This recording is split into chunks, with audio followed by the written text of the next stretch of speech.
నమో వెంకటేశాయ. Welcome back to my channel Tirupati. ముందుగా మీ అందరికీ నమస్కారాలు. Big breaking news. మీరందరూ ఎంతగానో వెయిట్ చేస్తున్నటువంటి వైకుంఠ ఏకాదశికి సంబంధించి దర్శన టికెట్ల సమాచారం మనకి అఫీషియల్గా టీటీడీ నుంచి ఇప్పుడే రావటం జరిగింది. మరి ఆ అప్డేట్ వస్తే మీకు చెప్పకుండా నేను ఉంటానా చెప్పండి? ఎంతకాలంగానో మనందరం వెయిట్ చేస్తున్నాం కదా. సో ఈసారి ఈ వైకుంఠ ఏకాదశి అనేది డిసెంబర్ 30 నుంచి జనవరి 8 వరకు జరుగుతుంది. అయితే మొదటి 3 రోజులకి సంబంధించి దర్శనం టికెట్లు అనేవి మీరందరూ కూడా ఆన్లైన్లో రిజిస్టర్ చేసుకొని ఎలక్ట్రానిక్ లక్కీ డిప్ సేవల ద్వారా అదృష్టవంతులు మాత్రమే దర్శనం చేసుకోగలరు. దీనికి సంబంధించి ఒకసారి నేను మొత్తం చదువుతాను, చూడండి. ఓకే, నేను చదువుతున్నాను, ఒక్కసారి చూడండి. వైకుంఠ ఏకాదశిపై టీటీడీ బోర్డు కీలక నిర్ణయం. డిసెంబర్ 30 నుండి 10 రోజుల పాటు వైకుంఠ ద్వార దర్శనాలు. సీఎం చంద్రబాబు ఆదేశాల మేరకు సామాన్య భక్తులకు ప్రాధాన్యత. మొత్తం 182 గంటల దర్శన సమయంలో 164 గంటలు సామాన్య భక్తులకే దర్శనం.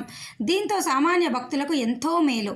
మొదటి 3 రోజులు 300 రూపాయల దర్శనము, శ్రీవాణి దర్శనాలు రద్దు.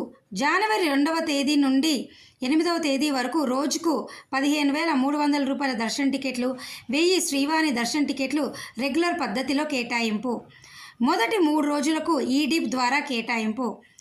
నవంబర్ 27 నుండి డిసెంబర్ 1 వరకు దర్శన టోకెన్లు రిజిస్ట్రేషన్కు అవకాశం.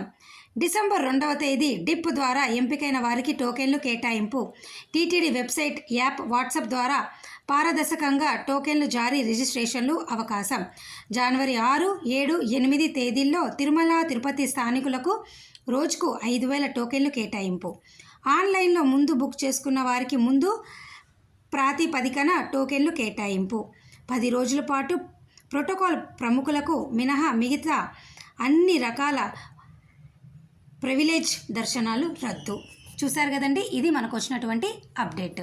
సో ఇదంతా మీకు అర్థమైందని భావిస్తూ ఏమైనా డౌట్ ఉంటే కామెంట్ సెక్షన్లో అడగగలరు. ఈ వీడియో నేను సెలవు తీసుకుంటున్నాను. ధన్యవాదాలు.